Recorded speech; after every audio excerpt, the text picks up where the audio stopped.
El próximo 7 de agosto, como resultado de lo que bien podrían ser las últimas elecciones libres, el panorama futuro del Ejército Nacional a corto y a mediano plazo se presenta confuso y oscuro, como desorientadores y confusos son los túneles y los laberintos.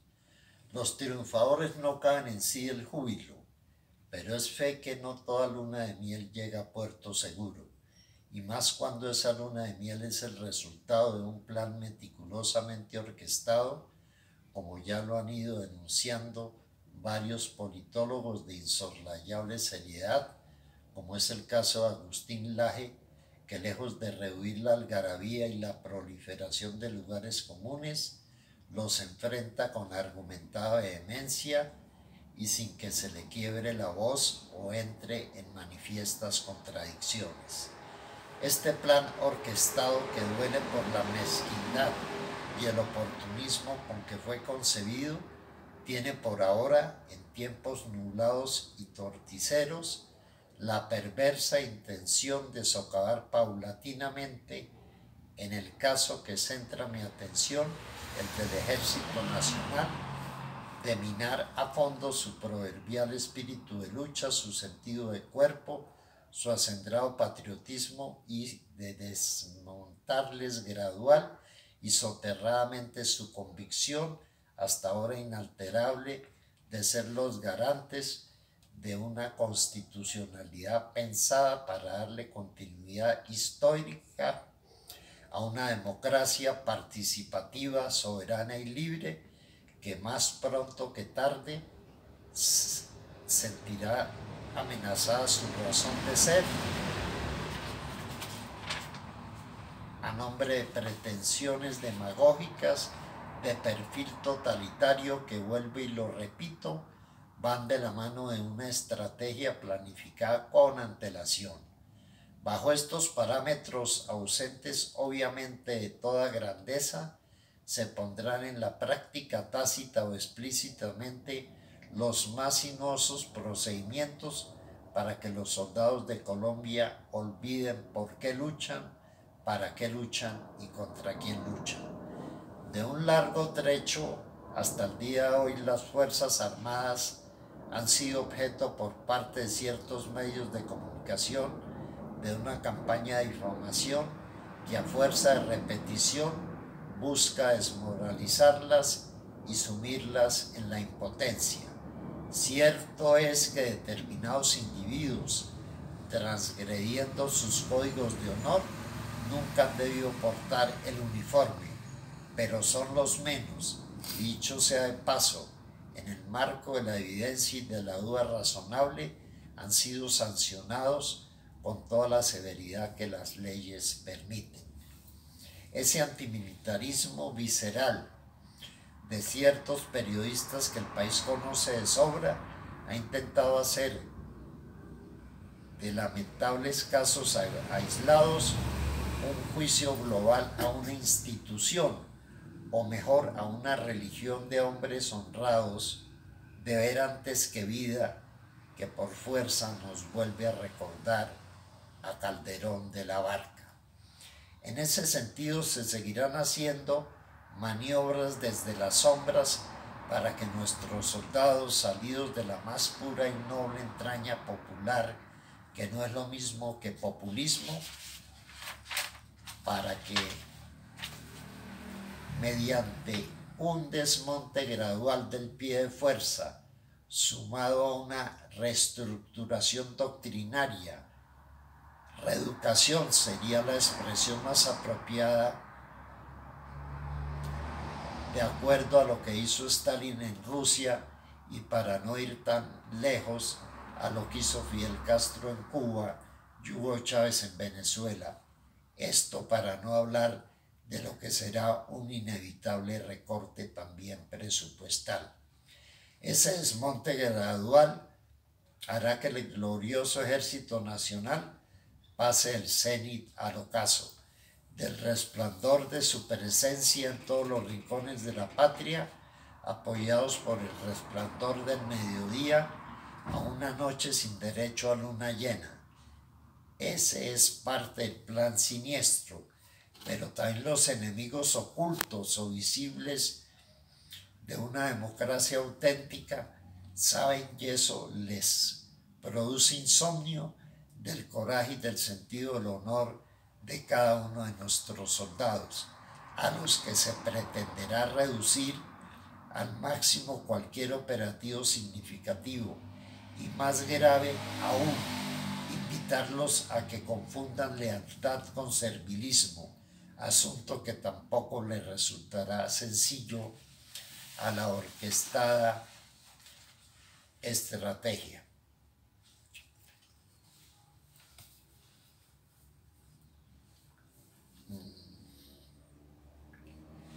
Voces pretéritas y actuales han advertido el peligro que se cierne sobre los hombres y mujeres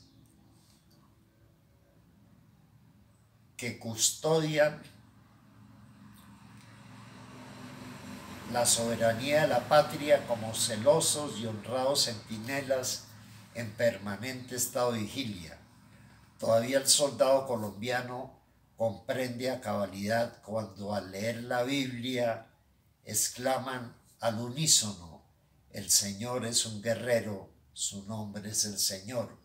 O cuando escuchan la frase con la que el general Douglas MacArthur cerró magistralmente su discurso en la Academia de West Point luego de su injusto retiro de las filas castrenses: los viejos soldados nunca mueren.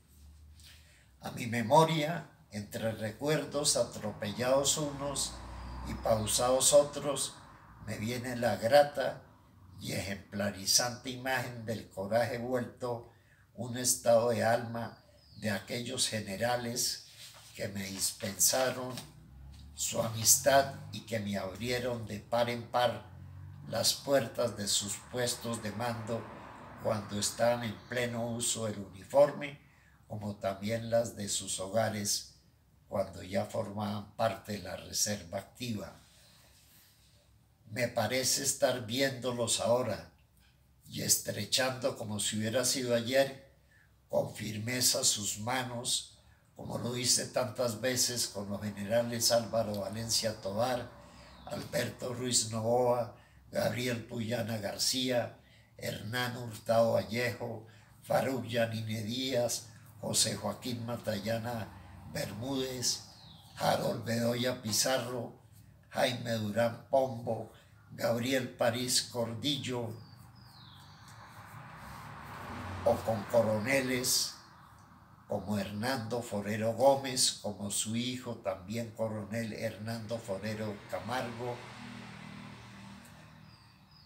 como el coronel Mario Amón Duzán, como Juan Luis Gutiérrez Restrepo, como Juan Pablo Zuluaga y sus oficiales de la claridad doctrinaria de un John Villa y de un Yamel Aranda y tantos otros que harían interminables la lista.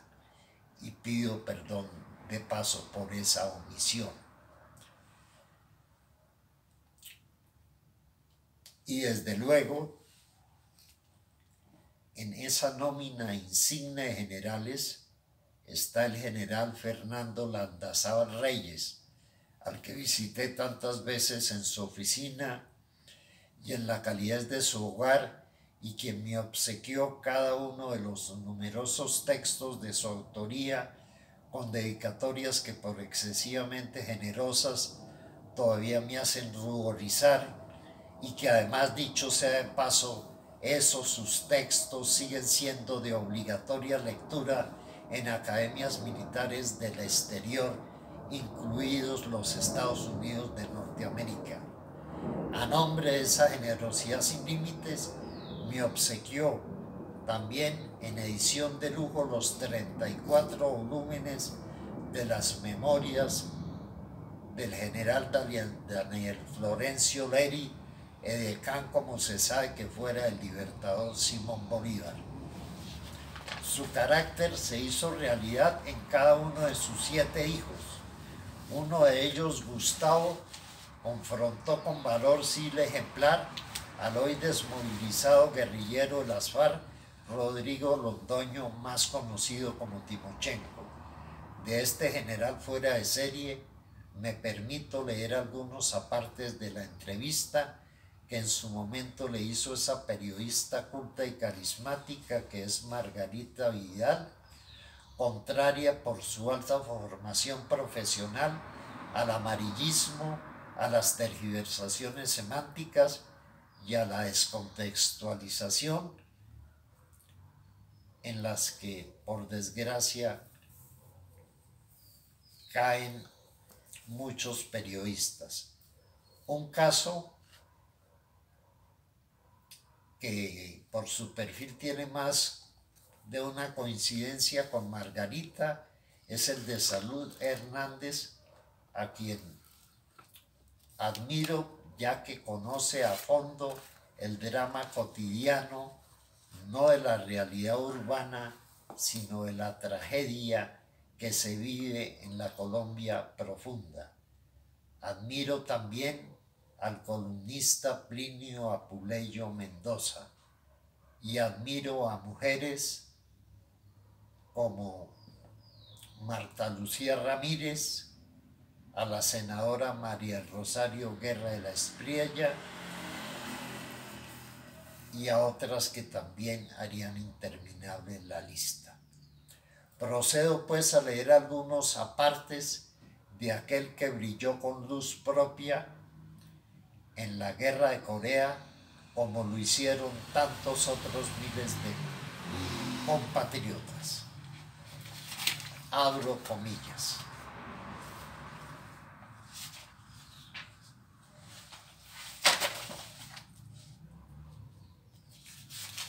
Abro comillas. La gente sabe, el país sabe, el mundo americano sabe que el ejército colombiano tiene una posición muy alta dentro de las esferas castrenses del continente. Estamos defendiendo nuestro sistema, nuestra democracia, nuestras gentes. Sabemos lo que tenemos que defender. El gran problema sería que se nos presentara una confusión, que tuviéramos una duda sobre qué es lo que tenemos que defender. En ese momento sí estaríamos prácticamente en contravía, pero mientras nosotros tengamos la conciencia que tenemos, la formación intelectual, la convicción en los principios democráticos que defendemos, los ataques no nos causan ninguna impresión y antes, por el contrario, nos motivan y nos afianzan más para continuar con la misión que estamos cumpliendo.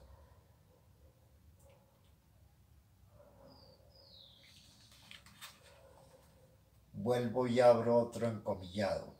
El conflicto lo hemos mantenido en Colombia perfectamente controlado porque las fuerzas militares en Colombia tienen la capacidad de controlar esa subversión. Pero el día en que las fuerzas militares pierdan esa capacidad, ese dominio, esa condición que tienen para combatir la subversión, podríamos llegar al punto de no retorno, al cual se puede llegar por varios caminos: por la acción bélica, por el terrorismo, por las acciones de guerrilla, por los sabotajes. Se puede llegar también por la acción psicológica, por el espacio político que se le da a la subversión o por la mezcla de las dos. Se puede llegar también a un punto de no retorno por la debilidad, por la falta de decisión. Se puede dar lugar a que la subversión vaya creciendo hasta llegar a los umbrales mismos del poder total. El ejército no puede entregar las armas porque está cumpliendo una misión constitucional. Está respaldando, está garantizando la vida, honra y bienes de los ciudadanos. El ejército no va a cometer ese error, no lo va a hacer. La guerrilla es la que se tiene que desmovilizar. El ejército no se va a dejar engañar porque esta gente ha engañado al país, lo ha engañado tremendamente. se les dio la amnistía y ahora piden el diálogo. Si se les diera el diálogo, pedirían otra cosa. Ellos van por la silla presidencial y a la silla presidencial no van a llegar por la acción de la Fuerza Armada. Las fuerzas militares de Colombia no permitirán que el comunismo asuma el poder en Colombia por la violencia. Entonces no se trata de que este bando es el ejército y este bando es la guerrilla. Nosotros somos la nación. Nuestros soldados representan todas las clases sociales. Están los campesinos, los obreros, los trabajadores. No es un ejército hecho de un conglomerado que no participa en la idiosincrasia de nuestro pueblo. Es un ejército nacional. No es el ejército el que está peleando con la guerrilla. El ejército es el que está sosteniendo la nación. La única manera de llegar a la paz sería que después de que el Congreso y el gobierno con toda magnanimidad les otorgaran el perdón y que ellos acepten dicho perdón y depongan las armas. Pero si no hay esa entrega de las armas, las fuerzas militares no van a dejar de combatir el delito y el crimen allí donde se presente. Hay otra idea que es falsa y que existe en el país, que cree que la guerrilla es invencible. No, la guerrilla ha sido vencida en 1000 partes del mundo. El problema de la subversión en Colombia no es tanto el de la formación guerrillera existente, es el espacio político que se le está dando. Se le ha dado una gran resonancia psicológica, propagandística, y con eso se le ha creado un espacio político que en mi opinión no debe tener, y eso nos ha llevado a dar una imagen distorsionada del problema. No se debe negar, existe un gran problema subversivo y existe una inconformidad en el país desde tiempos atrás, pero es indiscutible que todos los países del mundo y especialmente los del tercer mundo tienen problemas sustantivos, tienen problemas de miseria, de ignorancia, de injusticia. En Colombia también existen esos problemas.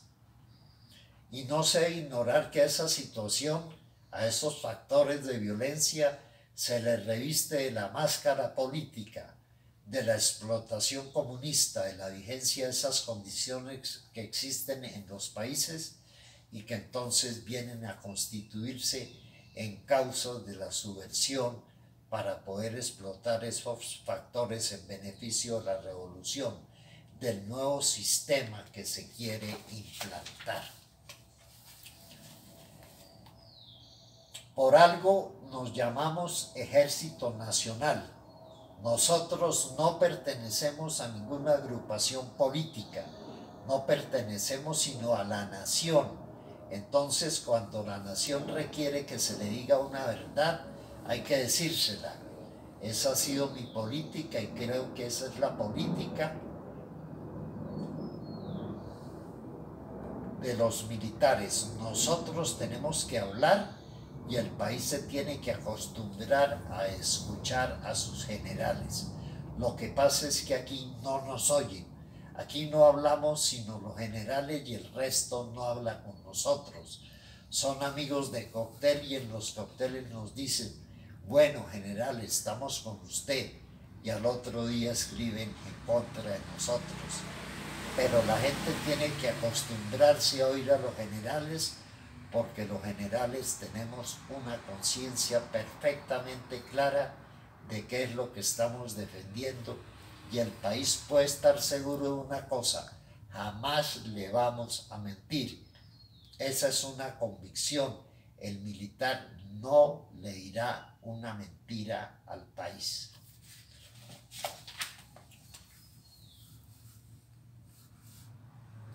Casi podría yo comparar al ejército y a las Fuerzas Armadas colombianas con el ejército de Cromwell, quien puso como nota fundamental para la formación de los ejércitos ingleses hombres virtuosos para el cumplimiento de la misión de la defensa nacional.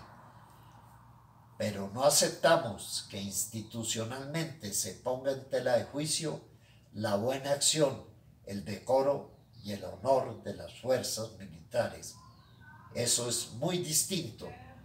Yo le pregunto a usted, Margarita Vidal, ¿qué hubiera sido el general Eisenhower si desembarca en Normandía con sus tropas aliadas y detrás de cada división va un grupito de derechos humanos y una procuraduría, y cada vez que hay un muerto del enemigo le dicen por qué fue este muerto?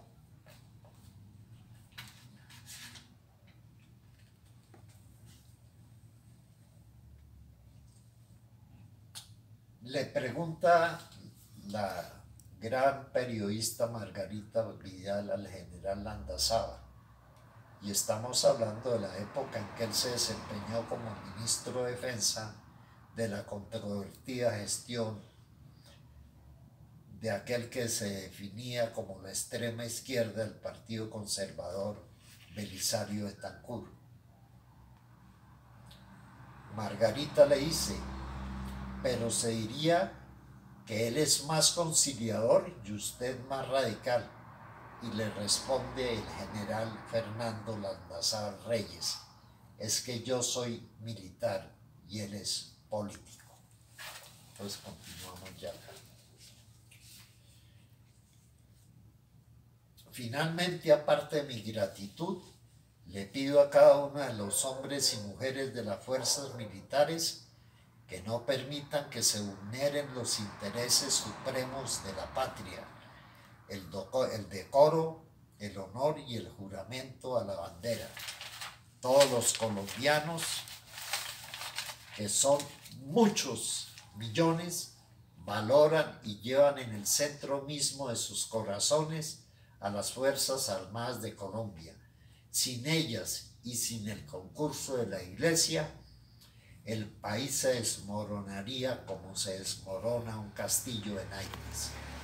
Por favor, lean y relean la oración de guerra escrita por el teniente Nelson Darío de Zuluaga, íntimo amigo mío y el que conservo el casco obsequiado a mí por su familia el día que murió defendiendo los ideales patrios en las selvas del Caquetá. Este soldado, sumado a otros miles, está disfrutando el más sublime de los tiempos, el tiempo de la eternidad. Que Dios se apiade de Colombia y que la sentida necesidad de una consistente y coherente justicia social no se convierta en la excusa para conducirnos al más aterrador de los abismos y a la proliferación de los profesionales del caos. Los buenos sacerdotes, que por fortuna son muchos más que los teólogos de la liberación tan afectos al ELN, hagan tocar a rebato las campanas para que la sensatez retorne hoy a la patria, convertida en una torre de Babel, plena de un rebosante analfabetismo funcional, carente de sentido crítico y de pasión por la verdad. De no ocurrir un milagro peor que el silencio de los hombres, incluidos los buenos, es el silencio de Dios. Vengo de una familia de abogados, militares y sacerdotes, y yo siempre me he definido por los ancestros de mis ancestros, tanto santanderianos como españoles. He sido profesor universitario por más de 4 décadas, actuando siempre bajo el lema informar para formar y no informar para deformar. Espero no haberlos fatigado. Al Ejército Nacional nuevamente le pido excusas.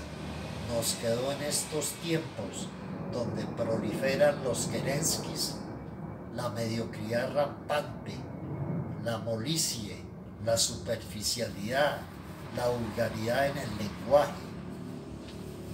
En tiempos de pan y circo, el Ejército Nacional nos está quedando demasiado grande. No obstante, su temple sigue haciendo las veces de un dique iluminado y de un grito hacia Dios de lo que a futuro, de no mediar otros actores y factores, se hará realidad la peor soledad que puede padecer un militar que se respete, la soledad del mando conectada con el oprobio de su liderazgo democrático. Que el próximo 20 de julio las sombras tutelares de Simón Bolívar y Francisco de Paula Santander le sigan trazando el más inequívoco de los nortes. En todo caso, otra hubiera sido la suerte de Colombia si determinados presidentes no hubieran sido tan reacios y arrogantes ante las recomendaciones de sus generales, que lejos de tomarlos en cuenta, fueron la excusa para llamarlos a calificar servicios bajo el eterno argumento de confundir recomendación y sugerencias con deliberancia. En lo que respecta a cuáles han sido los mejores ministros civiles de defensa del Ministerio de la Defensa Nacional, respondo sin vacilar un segundo: Rodrigo Lloreda, Marta Lucía Ramírez y Juan Carlos Pinzón. Probados en miles de adversidades, el soldado colombiano sabe que aunque el panorama se presente oscuro, su deber es siempre claro. Gracias a ustedes contamos con una de las democracias más antiguas de Hispanoamérica. Que el Dios de nuestros mayores los siga colmando de bendiciones.